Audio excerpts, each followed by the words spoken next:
A man walked out of prison after 23 years for a crime he never committed. His daughter was 4 years old when they took him. She was 27 when she held him again. And the man who put him there, he had a title. He had power, he had a crown. But what would you do if the spirit came for you? Not the comfortable kind of truth, the kind that costs you everything: your career, your power, your name. What would you do if doing the right thing meant losing everything the wrong thing built for you? Because this is not just a story about a governor and a prisoner. This is about every one of us. We all hold some kind of power over a family member, a colleague, a secret we could expose or bury. And every day, in 1,000 silent moments, we choose who we are. By the end of this story, you will feel something shift inside you. Because this is the part where we find out what a man is truly made of. This is part 3, the verdict of a man. There is a moment in every man's life, silent, invisible, unannounced, where he must choose between the person the world made him and the person God intended him to be. Most men never even notice it passing. The few who do are never the same again. The hearing lasted for days. Daniel didn't attend. Governors don't sit in review hearings, protocol, optics, the careful choreography of power. But every evening, when the building emptied and the last aide switched off the last light, he sat alone at his desk and read every transcript, every testimony, every word spoken into that courtroom, like a man studying scripture. Because that's what it had become to him: scripture, the truth finally being spoken aloud in a room built to receive it. On the second day, the forensic specialist testified that the DNA found at the original crime scene did not match Jerome Ellis. It never had. The original report had been filed, logged, and then quietly buried under procedural language so dense that only someone looking for it, truly looking, would ever find it. Someone had known, someone had chosen the crown. Daniel read that page 3 times, then he set it down, walked to his private bathroom, ran cold water over his hands, and stood there for a long time, staring at the drain. He thought about Marcus Hale. He didn't call the police. Not yet. What he had was transcript, not testimony. Suspicion, not proof.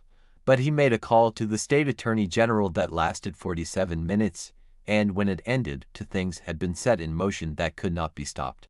On the 4th day, the witness recanted fully.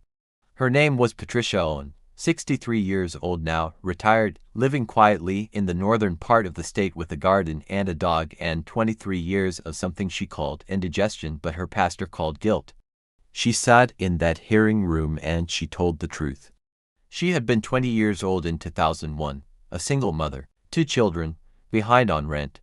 A detective, she named him, slowly, clearly, without flinching, had come to her apartment and explained, in the quiet way that power explains things to the powerless, what would happen to her children if she didn't cooperate.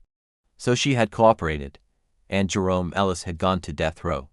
And every night for 23 years Patricia Owen had eaten dinner and helped with homework and gone to church and watered her garden and carried the weight of a man's life in the space behind her sternum where peace used to live. When she finished speaking, the hearing room was completely silent, not the silence of emptiness.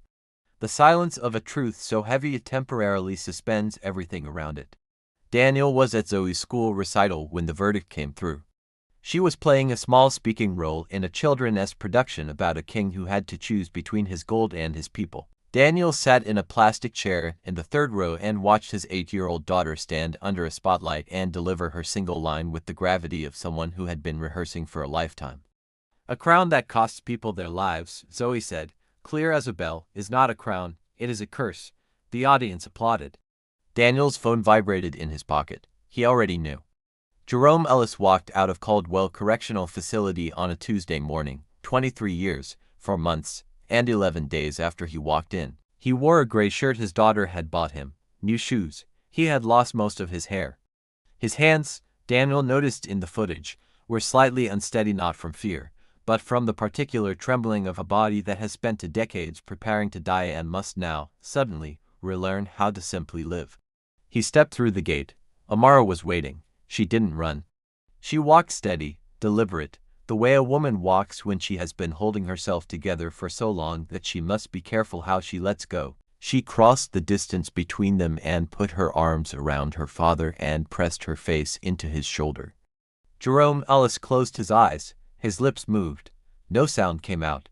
Just the silent language of a man speaking directly to whatever he believes in, gratitude too large for words, too deep for volume, too old for anything except silence and tears, and the feeling of his daughter's arms around him after 23 years. Daniel watched the footage alone in his office. He did not try to stop the tears. Some moments are not meant to be witnessed dried. Some moments demand that you feel them fully, all the way down, because they are the moments that remind you why any of it matters. Why the desk matters. Why the title matters. Why the power was supposed to matter in the first place. Not for the war chest, not for the endorsement, not for November. For this, he lost the election. 41 days later, Daniel Ashford lost his re-election bid by 6 percentage points. The concession speech was brief, gracious, and entirely without regret. Zoe sat in the front row in a red dress and watched her father speak with the calm attention of a child who has been quietly studying her parent and has, at last, decided she approves. Afterward, walking to the car, she slipped her small hand into his. "Daddy," she said. "Yeah, baby?" She was quiet for a moment, thinking it through the way children do, completely, without shortcuts. "You lost," she said, "but you didn't lose." Daniel looked down at her, 8 years old, gap-toothed, entirely correct. "No," he said softly, "I didn't." Marcus Hale was indicted 14 months later. The state attorney general's investigation, the one set in motion during that 47-minute phone call, had moved slowly, carefully, and completely. 3 counts of prosecutorial misconduct, 2 counts of evidence suppression, 1 count of conspiracy. He was convicted on all 6. Daniel heard the news in a small law office in the East Side district where he had returned to practice, not the powerful kind, not the lucrative kind, but the kind where people with brown folders and 23 years of hope come when every other door has closed. He read the headline once, set his phone down, and went back to work. Jerome Ellis planted a garden that spring, tomatoes, mostly. His daughter had told him it would be therapeutic. He wasn't sure about therapeutic, but he liked the dirt under his hands. He liked deciding what grew and what didn't. He liked, most of all, waking up each morning with the specific, unhurried freedom of a man who has nothing to prove and nowhere to be except exactly where he chooses. Some mornings, before the sun was fully up, he sat on his small porch and read his daughter's letters, all of them, from the beginning. Every single week for 23 years, he always started from the first one. "Dear Daddy, it's Amara. I'm 4.5. Mummy says you're away, but you're coming back. I saved you some rice." He never got through it without weeping. He never stopped starting from the beginning. The crown is temporary. The conscience is forever. Choose carefully which one you serve. This is where the story ends, but the lesson never does.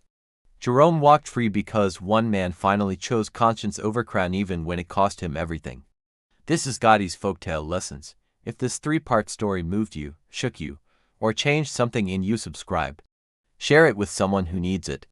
Because stories like this are not just entertainment, they are mirrors, and sometimes we all need to see ourselves clearly. Thank you for listening.